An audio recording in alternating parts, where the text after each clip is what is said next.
Good morning, everyone. Today we have Georgiana here, and she's going to be speaking to us about what it's like to be a massage therapist, what her role entails, any education she's acquired throughout the years, additional certification and training, as well as how has COVID-19 impacted her work routine.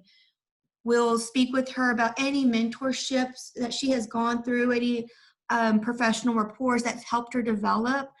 Also, just what she does on a day-to-day basis. What are some highs and some lows within her role? We ask that you please mute all lines, and any questions or comments you may have for her, please put them in the chat box. Thank you again, and thank you, Georgiana, for joining us today. You're welcome. Thank you for inviting me. As she said, my name is Georgiana. I am a licensed massage therapist. I've been licensed since 2011.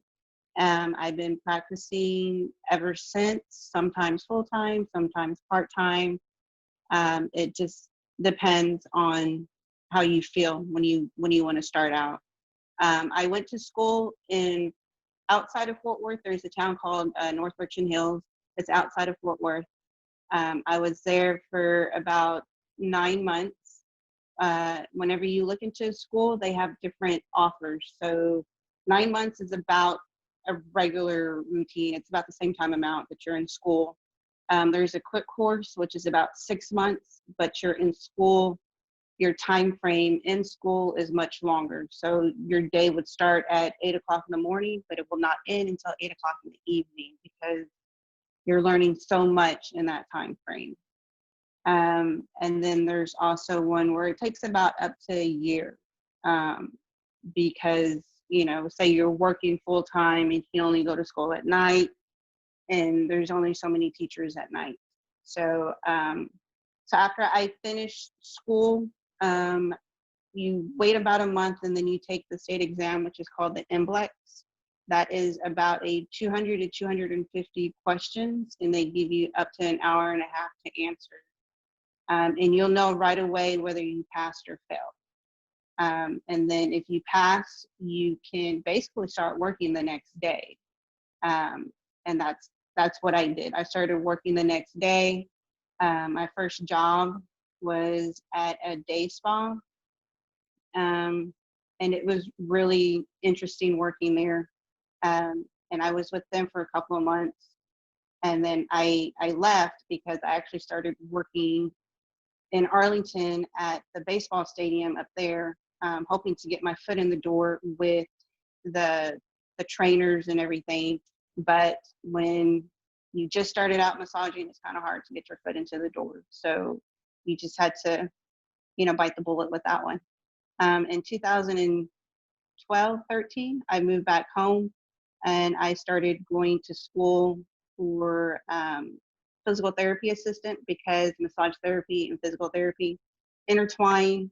And I didn't get to finish. Something came up, so I didn't get to finish. So I just kept massaging. So when I moved back, I started working at the Woodhouse. I was with them for a couple of years. And then I left them and I started working at Indigo. And with COVID happening, we had to close our doors March the 20th. We just opened our doors this past week. And because of COVID, our daily routine has changed. So, we can only have so many people in the spa. We can only have so many, interactions with clients. And, most of our clients are very friendly and they like to hug and shake hands, but we can't do that anymore. So those are some of the new norms we have to deal with as massage therapists. Can you speak to us on the pros and cons of being at a spa versus going out on your own, or being at an establishment, a corporation versus a private facility? So the pros of it is you're busy. You start building your clientele, and then the word gets out that, hey, go here because she's really good. That's the pros of it. The con of it is once people prefer that establishment, it's hard to pull them away to say, oh, well, I left and I started my own business, so come over here. And they want to know, well, what do you offer that they don't offer? And so that's usually the con. And then once you can pull them away from a routine that they're used to a different routine, then the word of mouth gets bigger and you get more busy, and it just goes up from there. Now, when a person starts out in the industry, is it an equal playing field, or do we have to work our way up the ladder to get, like you said, more clientele, more accreditation? What is the dynamic like for entry level positions? So when you first start out, it's going to be hard to build your clientele. My clientele was, a lot of my clientele was just walk-ins, people who've never had a massage, people who wanted a massage, but the person they went to was booked or on vacation or out of town or even retired. So my clientele was the ones that were, looking for something, um, something to kind of fill the void.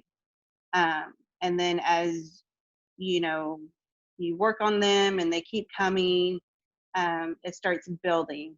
I do know when I was in school, the director of our program, when she first started out, she only started out taking women. She did not take men because at the time massage therapy was a new field.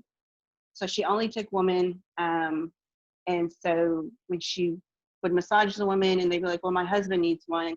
So that's how she started taking men. Was the only way she would take a male client was if they were married and they were already an established client of hers. And so that's something that I took into consideration too, going into this field was, if you're going to take in a male client, they have to be married and they have to be married to your client as well. Saying that, what is the diversity of massage therapists? Is there a good ratio of men to women or women to men?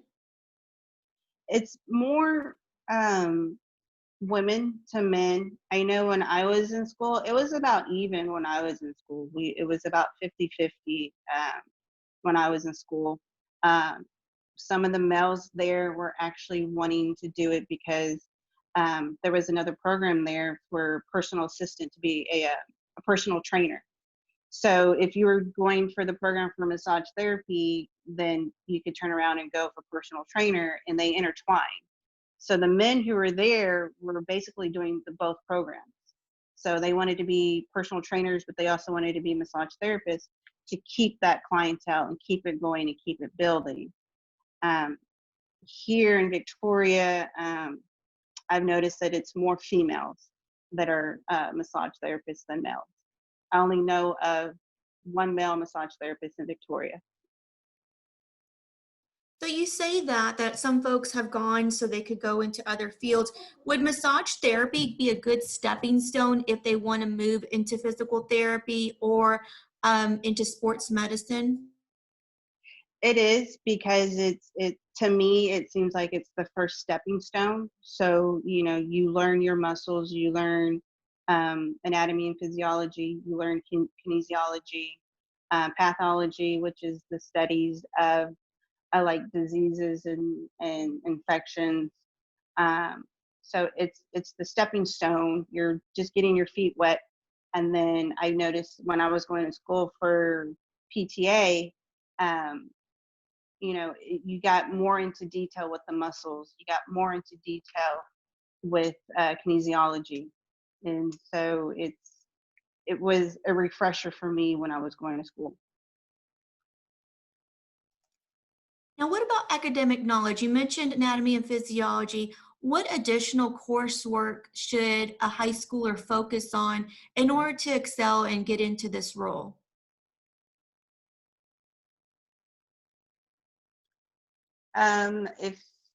If this is your choice of field to go into, it's definitely anatomy and physiology. You have to know the muscles.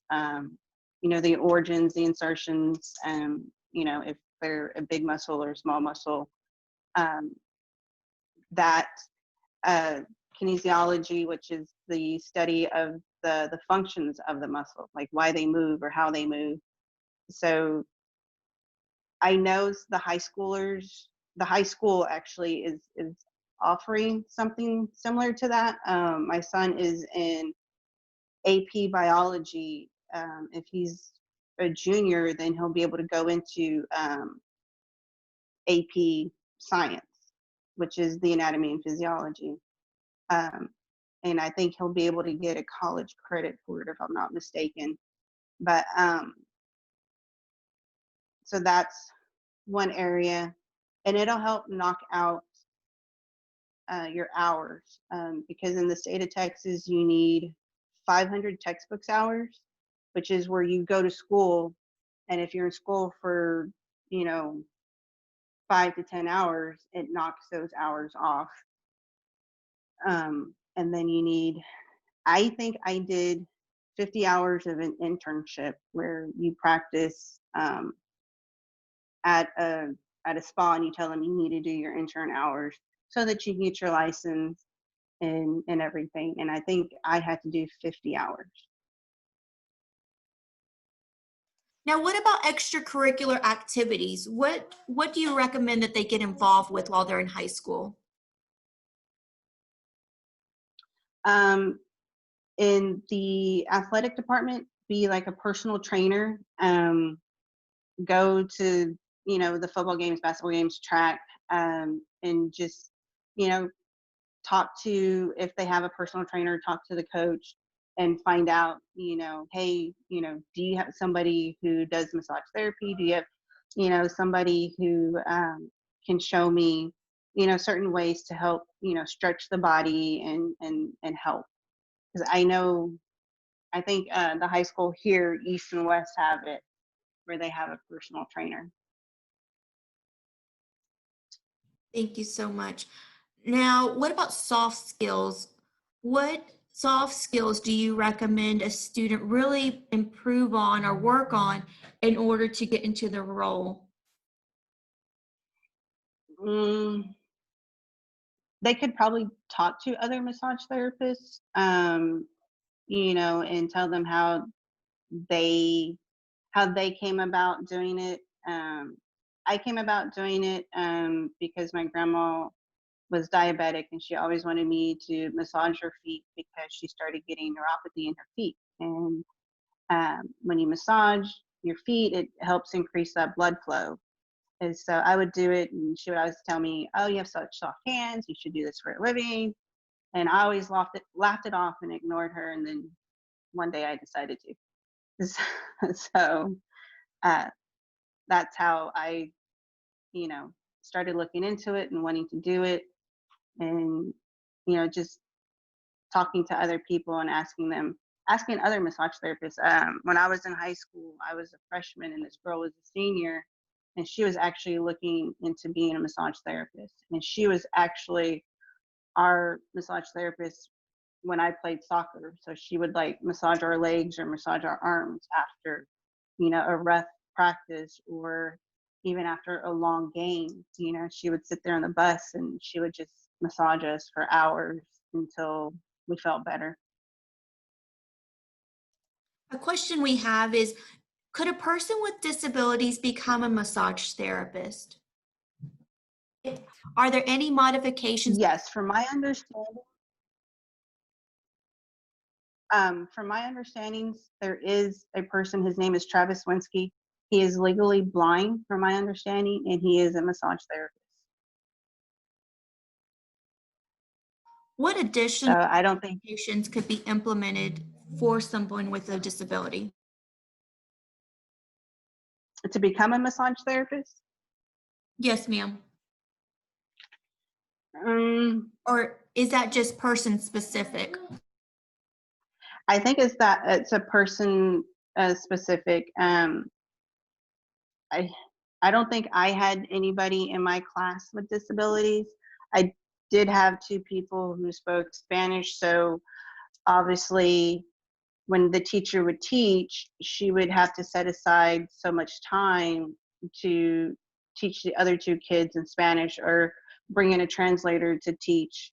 I don't know how Travis went to school. I don't know if he had special textbooks or um, how he did his schooling, but I do know that he is a massage therapist and he's blind. Would weightlifting impair their ability? Do you all have to lift or assist with movements of the body? Yes, we do stretching. I do have a certification in Thai. So the way I explain Thai is I invade your bubble and I get on top of the table and I stretch you and I do certain movements on you. So, you want to make sure that you have good upper body strength and a good core. I'm not saying you need to do that to be a massage therapist. There's other people that I know that um, they can do the same thing and not have to, work out. But there are, things that we have to do to like stretch the legs, stretch the hips, arms, even the neck. So, uh, you know, doing all of that, you might want to be able to have a good core to balance out. So you talk about certain stretches and certain movement. What equipment would be necessary for that? Or just for massage therapy in general, are there special props or items that you need to have to assist with that? There is, but I don't use them. I like to use my body weight. I like to use my strength. Um, so some props that I've seen is like a ball. Some massage therapists use foam rollers. Foam rollers are used whenever somebody is about to work out or after they work out, and it helps, with the muscles. Um, I I think my boss has like a traction for the neck. Whenever she has trouble pulling on the neck, she just has them lay in this contraption and it pulls their neck for them. So I know she uses, stuff like that. And it's called to save your hands because we need our hands and to work. So she has equipment to help save her hands. Um, but I try not to use my hands so much. I try like to use my elbows and my forearm. If a student wants to get more information, do you all offer any volunteer opportunities or observations at your facility that you're at right now? Yes. I do know that Kristen did post on the Indigo Facebook um, what, somebody getting a massage, like her routine and what she does. And so, and how she uses her body, how she uses her body weight to get in there and, and help relieve the tightness and tension that's in there. Okay. Now, what is the most rewarding part of your day? What wakes you up in the morning and really gets you going and sets your day afire to to face the challenges that you may have? I think it's seeing my clients, knowing that like when we got the green light to open on Monday, our phones were going off like crazy, wanting massages, wanting to get in. And, it was the stress of them being an essential employee, the stress of them being at home with their kids, the stress of COVID-19 in general. So when we got the green light to go, you know, my phone went off, my boss's phone went off. We went up to the spa, we started making appointments, and it's been go, go, go ever since Monday. One of another rewarding factor that happened was my brother used to help with the Victoria Comic Con before he moved to San Antonio, and he called me one day and he was like, "Hey, are you going to be busy on Saturday evening?" And I said, "No." And he was like, "How would you like to massage Ryan Hurst?" And I was like, well, who's that? And he goes, he's the guy who plays Opie on Sons of Anarchy. He's the guy from Remember the Titans. And like, I was driving and I had to pull over and just scream out of excitement. And so I was like, yes, sure, I'll do it. So that was for me, it felt like going to school and putting my hours and putting my name out there. It finally came full circle. And so in getting to meet him and just, talking to him for a little bit and then massaging him and then talking to him, a little bit more afterwards. And, it's rewarding when you know that, you know, eventually in the end, you're going to meet somebody famous. You're going to be able to do something, to know that, okay, this is why I went to school. So you mentioned doing a private visit or private consultation. Does that happen frequently? And what is the dynamic like or the rapport like when you go to someone's home versus in office visits? At home, I usually try and go to their house. I don't like people coming to my house, that whole personal space. So at their house, it's usually, they're like, well, I have an hour, the kids are watching a movie type of thing. Um, and so it's usually about the same whenever I'm at work. It's quiet. I usually try and ask questions in regards to their history, how they got injured, why their neck hurts, why their hips hurt. Um, as opposed to when it's at the spa, you tend to try and be quiet because it's a relaxing setting, it's a spa setting. Um, Sometimes I'll tell, my husband or my kids, hey, I'm going to go do an out call. If you don't hear from me in an hour, this is the address that I'm at. They know my phone number, and so, but knock on wood, nothing bad has ever happened. Um, but there's always that scare factor that, something might happen.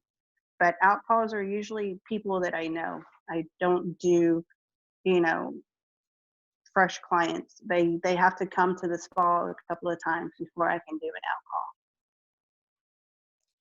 Now you talk about the liability or the risks involved. Would the fees or the charges change from an in-home visit versus the office visit? Or do you charge the same rate?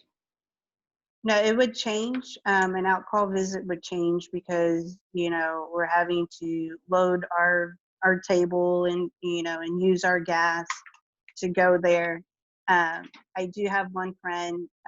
She drives to Port Lavaca, and she'll.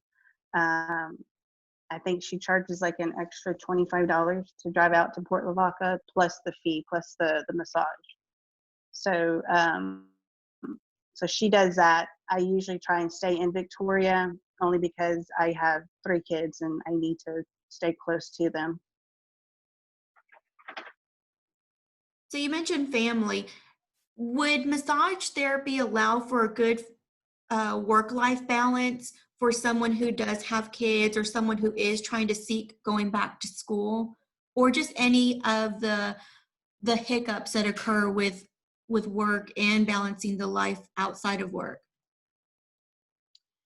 It has its good points and it has its bad points. I did mine when my kids were young, and it was hard moving away from them for the amount of time that I was gone. I was gone about 3 years because after I finished, I was like, well, I want to stay here in Dallas, where you know because the school districts are better, or the massage is you know everywhere, so I can uh, be able to stay here with them and provide for them.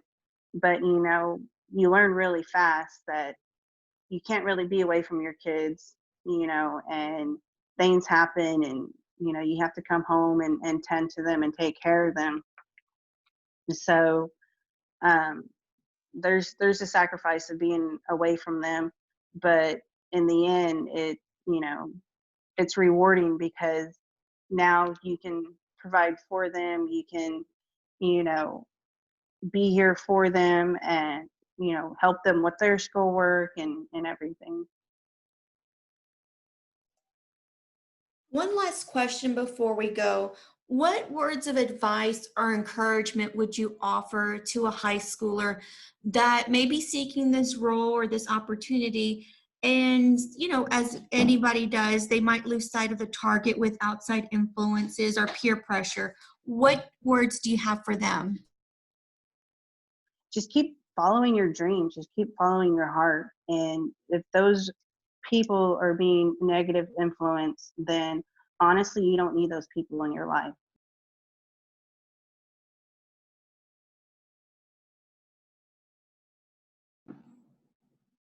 It's not fair for you to stop your dream because honestly, because they're not succeeding.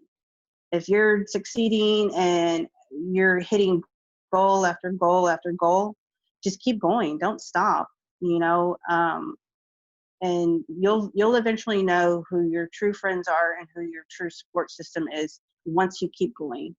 I tell my kids, everybody needs cheerleaders, even if it's the teachers or even if it's, you know, aunts and uncles. Everybody needs cheerleaders. Thank you so much, Georgiana, for those encouraging words. And thank you for participating on the call for everyone that has logged in today. If you find yourself needing any additional questions answered, or if you want to ask and connect with her, please feel free to email us or contact us, and we'll connect you as best as possible. We want to thank you all for participating. Thank you, Georgiana, for this valuable information. We hope that you all have a safe and wonderful day. Thank you. Thank you.